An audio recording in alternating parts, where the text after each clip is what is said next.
بسم اللہ الرحمن الرحیم۔ مہتاب حیدر ایک نئے ایپیسوڈ کے ساتھ آپ کی خدمت میں حاضر ہے، اور خبریں میں نے آپ کے ساتھ شیئر کرنی ہیں دو، اور دونوں بڑی امپورٹنٹ خبریں ہیں۔ ایک تو آپ نے دیکھا کہ اس دفعہ ایک بڑی انپریسیڈنٹڈ قسم کی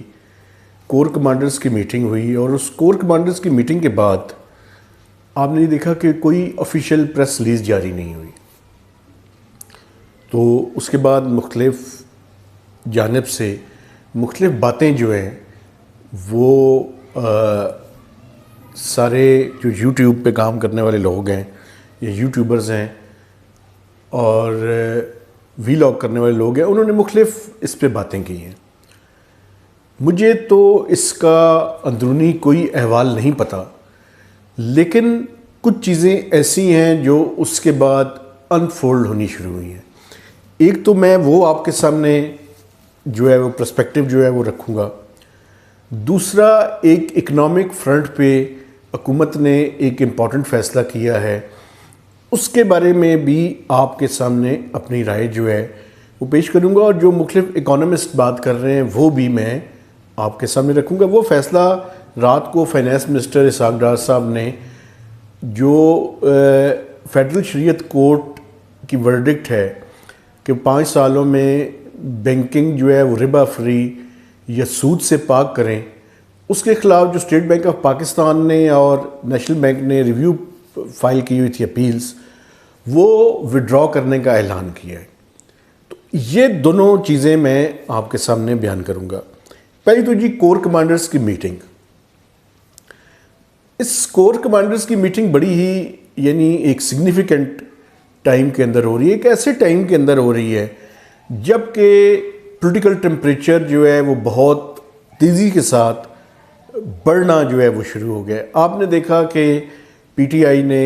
اپنا لانگ مارچ جو ہے وہ آج سے اس کا آغاز، عمران خان صاحب جب میں آپ سے بات کر رہا ہوں تو اس ٹائم تھوڑی دیر بعد جو ہے وہ وزیر آباد میں خطاب کریں گے اور وہاں سے لانگ مارچ کا آغاز ہوگا۔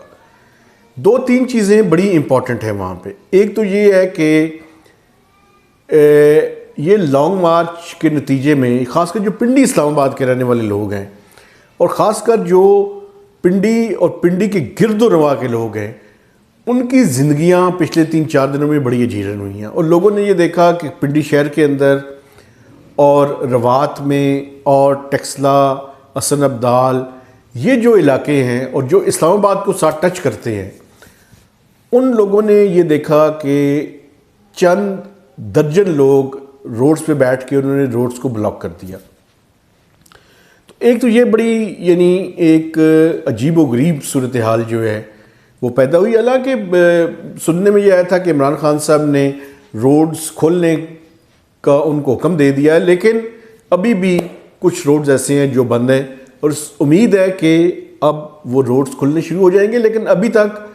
عمران خان صاحب کی وہ جو انہوں نے بات کی تھی اس پہ عمل درآمد نہیں ہوا۔ تو ایک ایسے وقت میں کور کمانڈرز کی جو میٹنگ ہے یہ بڑی امپورٹنٹ ہے، اور اس کو ڈیفینیٹلی انہوں نے وہ چیزیں تو ڈیفینیٹلی نہیں بتانی جو انہوں نے وہاں پہ ڈسکس کی، لیکن میں یقین کے ساتھ کہہ سکتا ہوں کہ جو ملک کی پولیٹیکل سچویشن ہے اس کے بارے میں کور کمانڈرز کو اعتماد میں لیا گیا، اور خاص کر جو آئی ایس آئی کو ملائن کرنے والی چیزیں ہیں اس پہ انہوں نے اپنا موقف ڈیفینیٹلی پیش کیا ہوگا، اور اپنے جو ساتھی ہیں ان کو بتایا ہوگا کہ ان کے خلاف ایک کمپین کس طرح سے جاری ہے اور کس طرح سے ان کو ملائن کیا جا رہا ہے، حالانکہ وہ ان چیزوں کے اندر ملوث نہیں ہیں۔ جو چیز میں آپ کے سامنے کنفرم جو ہے وہ کر سکتا ہوں اور اپنے دیکھنے والوں کو میں اس کے بارے میں بتا سکتا ہوں، وہ خبر جو ہے وہ بیسیکلی لنڈن سے آ رہی ہے، اور وہ خبر یہ ہے کہ آپ نے دیکھا کہ شرم الشیخ کی کانفرنس کے بعد جو کاپ کی 27 کی میٹنگ تھی، اس کے بعد پرائم منسٹر لنڈن روانہ ہوئے، اور وہاں پہ ان سے جب چیف آف آرمی سٹاف کی تعیناتی کے بارے میں سوال کیا گیا تو انہوں نے اس کا کوئی جواب نہیں دیا۔ آج دوبارہ سے میاں صاحب کے ساتھ ان کی میٹنگ ہے، اور توقع ہے کہ اس کے بعد وہ صحافیوں سے گفتگو کریں گے۔ جو بات میں آپ کے سامنے کنفرم کر سکتا ہوں وہ یہ ہے کہ there is no chances of any extension. Chief of army staff general Qamar Javed Bajwa صاحب کی ایکسٹینشن کے کوئی چانسز نہیں، اور وہ پہلے خود بھی کہہ چکے ہیں کہ انہوں نے کوئی ایکسٹینشن نہیں لینی اور وہ اپنا ٹینیور کمپلیٹ ہونے کے بعد اپنا جو ہے وہ ریٹائرمنٹ جو ہے وہ لیں گے. لیکن پچھلے چند گھنٹوں کے اندر، خاص کر پچھلے 72 آورس کے اندر، یہ گفتگو بڑی زیادہ جو ہے وہ ہو رہی تھی کہ شاید کوئی ایکسٹینشن کی بات دوبارہ سے چل رہی ہے. تو ایکسٹینشن کی بات تو جو ہے وہ رول آؤٹ ہے ابھی. اور ابھی شہباز شریف اور میاں صاحبان کی آج بھی میٹنگ ہے، تو اس کے بعد مزید کلیئرٹی جو ہے وہ آئے گی. لیکن میں ابھی تک آپ کو یہ کنفرم کر سکتا ہوں کہ ایکسٹینشن کی کوئی چانسز نہیں ہے، نہ وہ خود انٹرسٹڈ ہیں اور نہ ہی میاں صاحب خاص کر میاں نواز شریف کسی کو بھی ایکسٹینشن دینے کے لیے آمادہ ہیں. تو یہ بات میں سمجھتا تھا کہ اپنے دیکھنے والوں کے ساتھ جو ہے وہ کیجیے. دوسرا پولیٹیکل سچویشن میں ایک اور چیز بڑی زیادہ انڈر کنسیڈریشن ہے، اور وہ ہے گورنر راج. لیکن گورنر راج کی کوئی کانسٹیٹیوشنل ریکوائرمنٹس ہیں، اس کے لیے آپ کو اسمبلی سے اپروول ریکوائرڈ ہے. لیکن میں سمجھتا ہوں کہ اگر پی ٹی آئی نے ہیڈ اینڈ کلیوژن کی طرف آگے بڑھنے کی کوشش کی تو اس کے نتیجے میں وہاں پہ گورنر راج کو سیریسلی کنسیڈر کیا جا سکتا ہے. تیسری اسی سے ریلیٹڈ بات یہ ہے کہ دیکھیں، آپ کو کسی نے شاید یہ نہیں بتایا، لیکن میں سمجھتا ہوں کہ مجھے یہ بات سامنے رکھنی چاہیے کہ عمران خان صاحب آرمی کی مخالفت میں اس حد تک آگے بڑھ گئے ہیں کہ ان کے کچھ ناعاقبت اندیش دوست اور ان کے ساتھی ایک ایسا نیریٹو بلڈ کر رہے ہیں کہ اس نیریٹو کو بلڈ کرنے کے نتیجے میں کچھ لوگوں نے، کچھ فیملیز نے اور چند لوگوں نے جی ایچ کیو کے سامنے جا کر بھی احتجاج کرنے کی کوشش کی ہے. میں سمجھتا ہوں یہ پاکستان کے لیے کوئی اچھی اور خوش آئند بات نہیں ہے کہ آپ اپنے اداروں کو اس حد تک کنٹروورشل کر لیں کہ لوگ ان کے سامنے جا کر کھڑے ہو کر ان کی مخالفت میں نعرے لگائیں اور ان کے خلاف بات کریں. میں سمجھتا ہوں کہ آرمی کا یہ رول بہت زبردست ہے، اور ہم شروع سے اس کی بات کر رہے ہیں کہ آرمی کو ود ان کانسٹیٹیوشن اور ود ان اٹس ڈومین کام کرنا چاہیے. نہ تو انہیں کسی پارٹی کی حمایت کرنی چاہیے اور نہ کسی پولیٹیکل پارٹی کو توڑنا چاہیے. وہ جو کام آئین اور قانون کے تحت ہے کہ وہ اس ملک کی حفاظت کریں، اگر کوئی بھی شخص اس ملک کے جو بنیادی مفادات ہیں، اور وہ بھی ویل ڈیفائنڈ ہونے چاہیے، یہ بھی ان کی ڈسکریشن ہے، کسی ایک انسٹیٹیوشن کی ڈسکریشن نہیں ہونی چاہیے کہ کیا نیشنل انٹرسٹ ہے، لیکن کوئی بھی اگر بنیادی ان چیزوں کی طرف بڑھ رہا ہو تو اس کے خلاف آرمی کو موو کرنا چاہیے. باقی یہ جو پولیٹیکل ڈیولپمنٹس ہیں، یہ میں سمجھتا ہوں کہ آرمی نے بڑا زبردست کام کیا کہ اپنے آپ کو ڈسٹنس کر رہی ہے. اپنے آپ کو ڈسٹنس کریں. آپ کا کام نہیں ہے کہ آپ پولیٹیکل پارٹی کی میک اور بریک کے اندر شامل ہوں. کوئی اس ملک کے بنیادی مفادات کے خلاف کام کر رہا ہے، چاہے اس کا تعلق کسی بھی شعبے سے ہو، آپ اس کے خلاف ضرور موو ان کریں، لیکن not on the basis of any western interest. یا ویسٹرن انٹرسٹ سے مراد ہے کسی انڈیویجول کے انٹرسٹ میں نہیں، بلکہ ملک کے انٹرسٹ میں. تو اس کو ذرا تھوڑا سا ڈیفائن بھی کرنے کی ضرورت ہے کہ ملک کی انٹرسٹ ہے کیا، کیونکہ یہ بھی ایک بڑی گول مول سی چیز ہے. ہم لوگوں کے اور رجیم کے مفادات کو قومی مفاد گرداننا شروع کر دیتے ہیں. تو اس میں اس ملک کے اندر ایک یہ ڈیبیٹ بھی کرنے کی ضرورت ہے کہ قومی مفاد ہے کیا. بیسیکلی وہ جو ہے اس کو پروٹیکٹ کرنا ان کی ذمہ داری ہونی چاہیے. ایک تو میں نے یہ پرسپیکٹیو جو ہے وہ آپ کے سامنے رکھنا تھا. دوسری بات جو ہے وہ رات کو فائنانس منسٹر نے وہ جو ریویو اپنی پٹیشنز اپیلز فائل کی ہوئی ہیں فیڈرل شریعت کورٹ کے فیصلے کے حوالے سے،